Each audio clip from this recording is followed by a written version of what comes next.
अस्सलाम वालेकुम। मैंने अपनी पिछली वीडियो में आपको बायोलॉजिकल मेथड के बारे में बताया था। वो क्या होता है, हमने इसको डिटेल में डिस्कस किया था। बायोलॉजिकल मेथड, उसकी डेफिनेशन को, इस पूरे पैराग्राफ्स को डिफरेंट डिस्कस किया था और पेपर के हवाले से कितना इंपॉर्टेंट है हमने ये बताया था। और इन सारे और जो बायोलॉजिकल प्रॉब्लम के सॉल्विंग स्टेप्स हैं उनको भी मैंने आप लोगों को थोड़ा बहुत उसकी समरी पेश की थी। लेकिन आज मैं आप लोगों को जो हम डिस्कस करेंगे वो इसके स्टेप्स को वन बाय वन और डिटेल और पेपर पॉइंट ऑफ व्यू से आप लोगों ने इसको कैसे लिखने हैं हम ये डिस्कस करेंगे। तो सबसे पहले हम करेंगे recognition of the biological problem. Lecture शुरू करने से पहले मेरी आप लोगों से एक रिक्वेस्ट है कि काइंडली मेरे चैनल को सब्सक्राइब कर दें और शेयर कर दें। इससे मुझे थोड़ा आप लोगों के प्यार का अंदाज़ा हो जाता है। आप लोग मेरे वीडियोस को देखते हैं, लाइक भी कर देते हैं, लेकिन काइंडली सब्सक्राइब भी कर दिया करें। देन नेक्स्ट हम करेंगे recognition of the biological problem. Recognise करना किससे, बायोलॉजिकल प्रॉब्लम को, कि किस तरह हम एक रिकॉग्नाइज मतलब होता है पहचानना, और बायोलॉजिकल प्रॉब्लम एक बायोलॉजिकल मसले को किस तरह पहचाना जाता है। So biologist go for adopting biological method. अब जो बायोलॉजिस्ट होते हैं वो जाते हैं, अडॉप्ट करते हैं बायोलॉजिकल मेथड को। व्हेन दे कब अडॉप्ट करेंगे बायोलॉजिकल मेथड को, जब वो कोई बायोलॉजिकल मसला तलाश करेंगे। बायोलॉजिकल मेथड को तब हम अडॉप्ट करेंगे जब हमें कोई क्वेश्चन पता चलेगा, कोई मसला है ऐसा कुछ जिसको हमने हल करना है, तो हम इसे किसके थ्रू करेंगे, अडॉप्टिंग बायोलॉजिकल मेथड के थ्रू। अब biological problem is a question. अब बायोलॉजिकल प्रॉब्लम कब से करी जा रहे हैं। अब बायोलॉजिकल प्रॉब्लम होता क्या है, biological problem is a question, ये एक सवाल है related to living organism. Biological problem है, प्रॉब्लम मतलब तो हो गया ना कोई मसला है, बायो का मतलब होता है लिविंग ऑर्गेनिज्म से रिलेटेड जब कोई मसला हो तो हम इसे कहते हैं biological problem related to living organism that is either asked by someone. या तो कोई आपसे पूछे या आप किसी से पूछे, कोई मसला आपके जहन में आया है, आप किसी से पूछे, या फिर comes in biological mind by himself. तो जैसे अगर कोई पढ़ रहा है, कोई बहुत स्टडी कर रहा है डीप में, और फिर पढ़ते पढ़ते उसके जहन में खुद आ गया कि यार अगर ये है तो इस तरह क्यों नहीं। तो ये हो गया आपके पास बायोलॉजिकल प्रॉब्लम क्या है, खुद भी आपके जहन में भी आ सकती है और जो है वो आपसे कोई पूछ भी सकता है। ठीक है, तो biological problem is a question related to the living organism that is asked by someone who comes in a biological mind by himself. So problem को रिकॉग्नाइज करना बहुत ज़रूरी होता है। अगर आपके पास कोई सवाल होगा तो आप उसका जवाब दोगे ना। तो जो फर्स्ट स्टेप है वो यही है कि आप क्वेश्चन होना ज़रूरी है, और बायोलॉजिकल प्रॉब्लम है क्या उसके बारे में आपने इस पैराग्राफ में बताया। नेक्स्ट जो हमारे पास है वो ऑब्जर्वेशन है। सो आपको जो काम है ना वो ऑब्जर्वेशन से शुरू होता है। As the first step in solving a biological problem, biologist recall his her previous observation. अब जब कोई बायोलॉजिकल प्रॉब्लम आती है तो बायोलॉजिस्ट क्या करते हैं कि उन्होंने लेट्स सपोज अगर कोई बीमारी है, अगर कोई नई बीमारी आ गई जिस किसी को भी इसका नहीं पता, अब ये एक प्रॉब्लम है, तो वो पहले क्या करेंगे, वो अपनी प्रीवियस ऑब्जर्वेशन निकालेंगे कि इस तरह की बीमारी क्या पहले भी किसी कहीं पाई गई थी, हमने इस तरह की बीमारी के बारे में थोड़ा बहुत सिम्टम्स क्या किसी में देखे हैं। जैसे कोविड-19 की मैं कोई एग्जांपल दूं तो खांसी, बुखार और नज़ला ज़ुकाम था मेन जो था कोविड का। अगर हम मेन करते हैं तो देखें, खांसी बुखार तो ये पहले भी कॉमन था पीपल में ना, लोगों में पहले भी थी। तो अब ये क्या किया गया था, यहाँ से पुरानी प्रीवियस ऑब्जर्वेशन को रिकॉल किया गया और फिर कुछ न्यू भी बनाएगी, जैसे एन ऑब्जर्वेशन और मेक्स न्यू वन, और इस तरह नई भी बनाएगी काफ़ी के जी। कोविड में जो नज़ला होता है उसकी ये नोयत होती है, जो उसमें उसकी खांसी का ये है, और लेकिन जो प्रीवियस जो लोग पहले खांसी से बीमार थे उसका जरासीम ये था। तो ऑल दिस थिंग्स रिकॉल करते हैं अपनी प्रीवियस ऑब्जर्वेशन और नई बनाते हैं। ठीक है, observation are made with fives. अब ऑब्जर्वेशन कैसे बनती है, अब ऑब्जर्वेशन ना 5 किस्म की होती है। जैसे सेंसेस ऑफ विजन, आपकी देखने की सलाहियत, आप किसी चीज़ को देखते हो, उसको ऑब्जर्व करते हो, तो आंखों से इसके बारे में एक जायजा लेते हो, तो देखने। हेयरिंग मतलब सुनने की सलाहियत। ठीक है, स्मेल सूंघने की, अनटेस्ट चखने की, अगर कोई खाने के बारे में ऑब्जर्वेशन है, कुछ ऐसा है तो आप उसे टेस्ट, और या टच छू कर देखने से कि कैसा है, इसके सॉफ्ट है, सॉफ्ट है, ऑल दीज थिंग्स। ये 5 है भाई, आप जो भी कोई होगा वो ऑब्जर्वेशन बनाएगा वो इन्हीं 5 के थ्रू बनाएगा, इससे कोई छट्टा कोई ऑब्जर्वेशन का मेथड यूज नहीं हो सकता। अच्छा, ऑब्जर्वेशन, अब ऑब्जर्वेशन किस तरह की होती है, ऑब्जर्वेशन 2 तरह की होती है। देखें, 2 तरह की अब क्यों होती है ऑब्जर्वेशन के, एक होगी क्वांटिटेटिव ऑब्जर्वेशन, क्वांटिटी के एतबार से, और एक होगी क्वालिटेटिव। सो पहले क्वांटिटेटिव में एक्सप्लेन करूं। Quantitative observation are considered more accurate. अब वो कह रहे हैं क्वांटिटेटिव ऑब्जर्वेशन, बेटा क्वांटिटेटिव ऑब्जर्वेशन क्यों मोर होगी कि इसमें आपके पास नंबर आ जाएंगे ना। जैसे मैं आपको एग्जांपल से, इसको नीचे एग्जांपल है क्वालिटेटिव क्वांटिटेटिव को, उसको मैं आपको डिटेल में एक्सप्लेन करूंगी। पहले हम ये वर्ड पढ़ लेते हैं, क्योंकि आप लोगों ने इस बुक से याद करना तो मेरा ये होता है जहन में, मेरे भी जहन में होता है, मेरी कोशिश होती है कि मैं आपको ये वर्ड टू वर्ड आपको एक्सप्लेन करूँ, डिटेल करूँ, तो ताकि जब आप याद करो ना तो आपके माइंड में बातें मेरी बैठ जाए, सो आप खुद से भी लिख सको और आपको एक एक वर्ड टर्म्स क्लियर हो जाए। Quantitative observation are considered more accurate. जो क्वांटिटेटिव ऑब्जर्वेशन होती है वो मोर एक्यूरेट, ज्यादा ठीक होती है as compare to qualitative observation. क्यों? अब ऐसा क्यों है?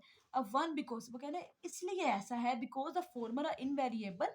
जो क्वांटिटेटिव के, किसके? क्वांटिटेटिव के जो अब फॉर्मर होते हैं, जो उनकी वैल्यूज होती है, आर इनवेरिएबल, उसमें कोई वेरिएबल नहीं होता।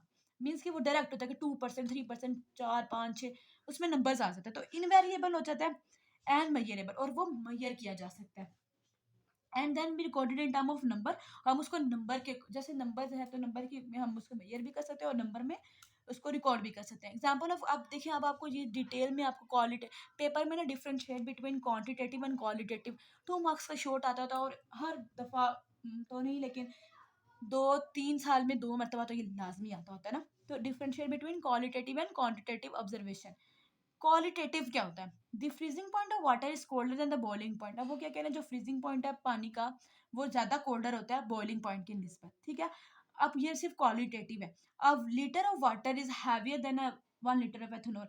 जैसे 1 लीटर है पानी का, वो ज्यादा भारी है एथेनॉल के 1 लीटर से। दोनों तो है, तो दोनों 1 लीटर ही है, लेकिन क्या है, पानी का जो लीटर है वो भारी है एथेनॉल से। अब इसकी इसी को एज अ क्वांटिटेटिव, अब पहले आपको भाई बात नहीं समझे कि 1 लीटर ऑफ वाटर, लीटर तो वो भी है और लीटर एथेनॉल भी है।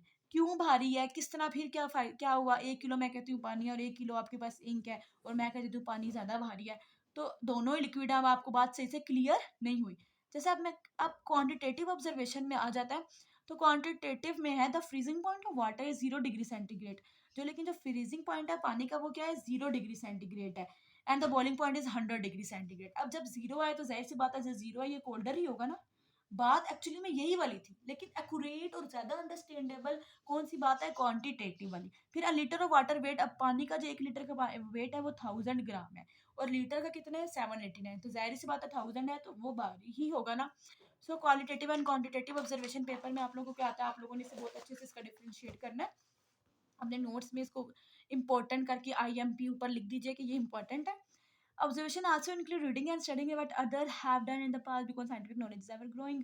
अब वो क्या कह रहे हैं, ऑब्जर्वेशन ये भी हो सकती है कि आप किसी चीज़ के बारे में पढ़े, जैसे मैंने आपको पहले बताया कि पुराने लोगों ने पुराने वक्तों में इस चीज़ के बारे में क्या काम हुआ, आप इसके बारे में पढ़ें और नई बनाएं, क्योंकि जो साइंटिफिक नॉलेज है वो एवर ग्रोइंग है, वो बढ़ती चली जाती है, कहीं भी जाकर स्टॉप नहीं होती। अब फॉर्मुलेशन ऑफ हाइपोथेसिस। हाइपोथेसिस कैसे बनाएं? अब हाइपोथेसिस की डेफिनेशन है, the tentative explanation of observation is called hypothesis। ये है। मैं ऊपर वाला पैराग्राफ आपसे डिस्कस करती हूँ, लेकिन पहले मैं आप लोगों को बता दूँ ना। अब यहाँ पे पेपर में जब डिफाइन हाइपोथेसिस आएगा ना, या आप पैराग्राफ लिखोगे पेपर में, तो आपने दिस नहीं लिखना, आपने लिखना है दी। क्या लिखना है? दी। The tentative explanation of observation is called hypothesis। Explanation हो ऑब्जर्वेशन की, उससे हम क्या कहते हैं, हाइपोथेसिस। पहले अब ऊपर वाला पैराग्राफ पढ़ते हैं। Observation do not become scientific observation. Observation जो होती है वो तब तक साइंटिफिक ऑब्जर्वेशन नहीं बन सकती until they are organized and related to a question। जब तक वो ऑर्गेनाइज हो, बहुत अच्छे अंदाज में बनाया गई हो ऑब्जर्वेशन, और उसको रिलेट किया जाए क्वेश्चन के साथ।